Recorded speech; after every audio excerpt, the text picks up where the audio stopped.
Hi, my name is Bethany Principe, and I am a land use environmental planner at the County of San Diego's Parks and Recreation. I am also a biologist on the Resource Management Division team at DPR. Part of my journey to my career here at DPR is that I have a bachelor in science and biology from Cal State San Marcos. I also have a master's in science and biology from Cal State San Marcos. So when I'm asked the question of mentoring and how that has impacted me and how my travel to where I am now, um, I think about when I started my master's degree. Actually, it began in my bachelor's. I spent years in my undergrad in a lab of a wonderful person, a professor who her studies were a single-celled marine algae. So I spent hours looking through microscopes, making artificial salt seawater. We looked at calcification rates. I was happy doing it. I understood what I was doing. And I just kept, because I was familiar and I was comfortable, I kept in her lab in my master's. And I would have been fine doing that. But part of our master's program at Cal State San Marcos was always going and listening to other professors talk and when they gave seminars or just different presentations. And so I did that.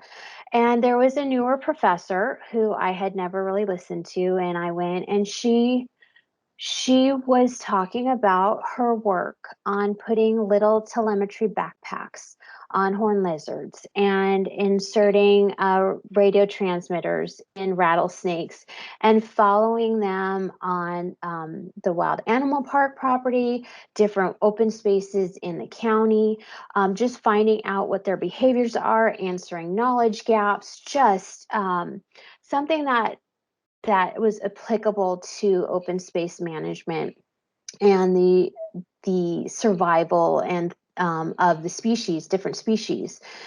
And it was like an epiphany moment where I realized that that's what I want to do. I want to do something where I'm not looking through a microscope, which is the passion of some people.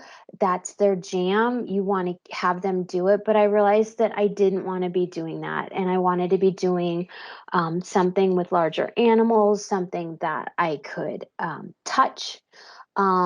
Something that I could use in the future that didn't involve marine biology. Um, I realized that it's not usual to switch advisors. So I went to the head of our biology department at that time and I asked him what I should do.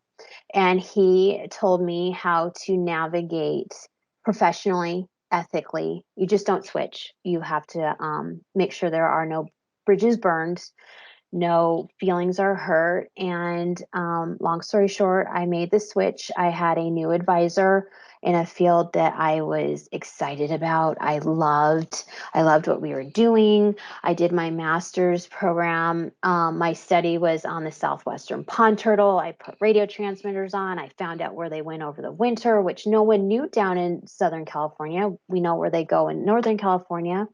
We now know where they go in Southern California, where it's a little bit warmer than Northern California.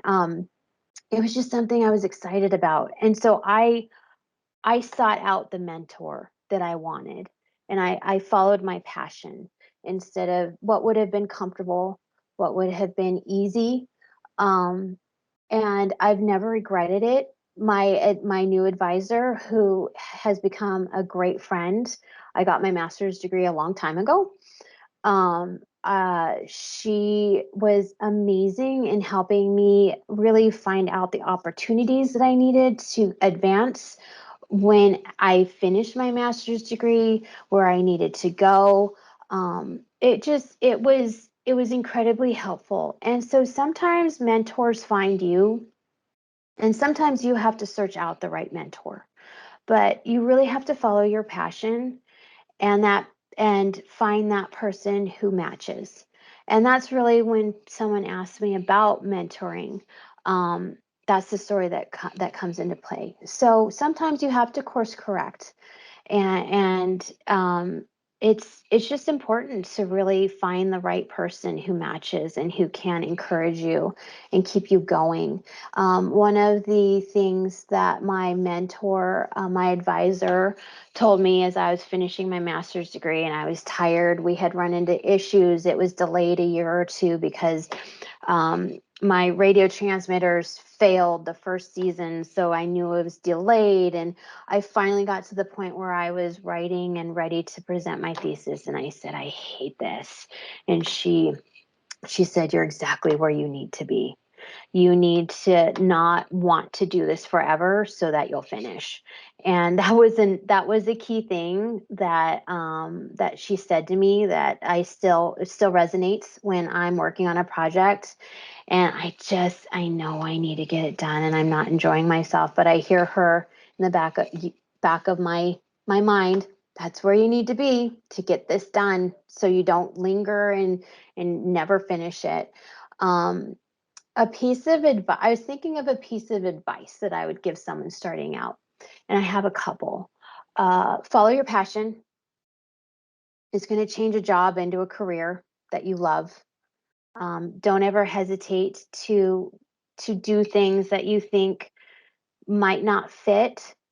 It will work out. My bachelor's, I was in biology.